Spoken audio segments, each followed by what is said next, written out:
Hey guys, I'm back. Same t-shirt. Okay, I'm doing a few at once while I'm up in the woods. But there you go, you've caught me.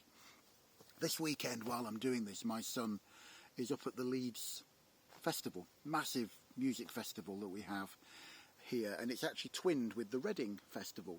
And I used to live near Reading, and years ago when I was really into the prayer movement and really into the prophetic and really into being a bit of a knob and really being super ego prophet guy, you know, and all that nonsense. We went up onto the hillside in I can't remember what it was called, up in Tilehurst in West Reading somewhere, and you could see right over. I was telling my son this, you know, we went up there to pray over. I think we might have been praying against the festival, whether we were praying for safety. We might have been praying some nice things too, but we were taking authority, you know.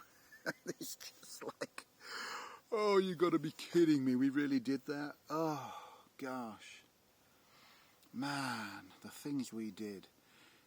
Do you know what? God's strongest muscle, I think, are the ones at the back of his eyeballs, because he must be rolling his eyes so much. The strongest muscles God has. He doesn't have muscles, I know. But spiritual authority is such a weird thing. And I think it's very simple, actually.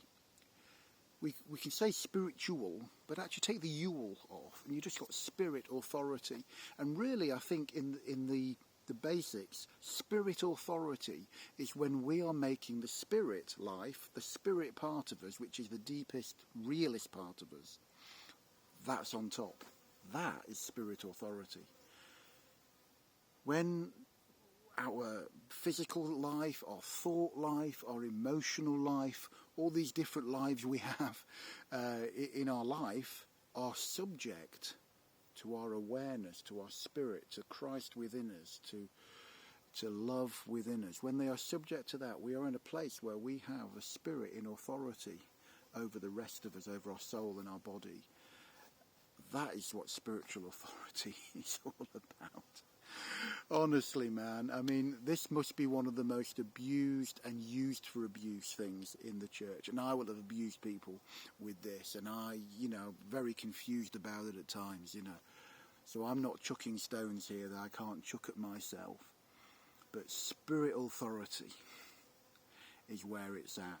You make sure that you start to learn what it is to live by the Spirit, and to have your spirit actually being the main gentleman and groover in your life, because that's where it's at. Taking authority over a city. I can't think of a polite word for this. It's just bollocks. We stood the gatekeepers of the city praying over to have authority over the city. City doesn't give a stuff. Nearly said something rude then as well. The city don't care. Nothing's changing. In fact, actually, things are getting worse in the city, because you're not, instead of taking your own spirit authority, you're actually imposing all sorts of crud all over the city. Absolute nonsense. Have you come across this? Prayer mapping. But it's always weird, you know, dangerous, dark stuff that, you know, I can't even talk about it. It just blows my mind that I was ever into this. But I was. And I thought it was biblical. I thought this was following Jesus. We've all been there, haven't we? But hey, look, spirit authority or spiritual authority literally is allowing the spiritual life that oozes in you all the time to have authority over everything else.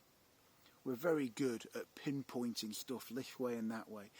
It was probably about 3 years ago, maybe. I can't quite remember. This is, August 21 now. So a few years ago.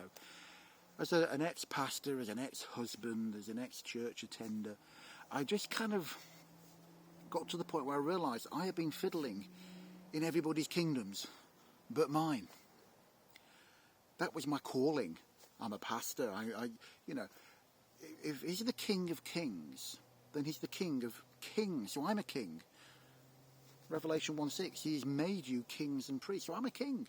So I've got a kingdom. If I'm a king, I've got a kingdom. And he's the King of Kings, right?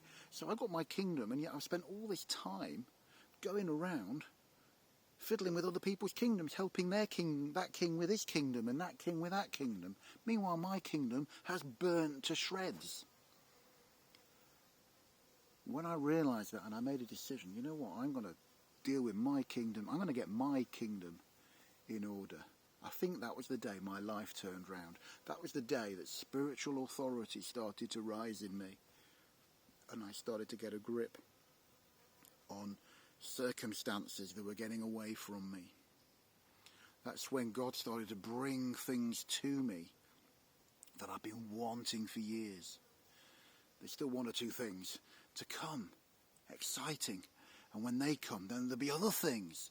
It's really great life, living by faith and living by the Spirit. A life of hope and expectancy is so exciting. And it was at that point, really, that I wasn't trying to tag on to someone else's kingdom. I'm looking after my kingdom. I tell you, my kingdom's pretty good these days.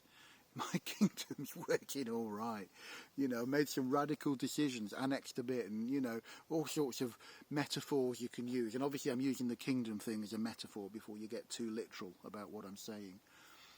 But yeah, spirit authority. Stop trying to wield it over other people.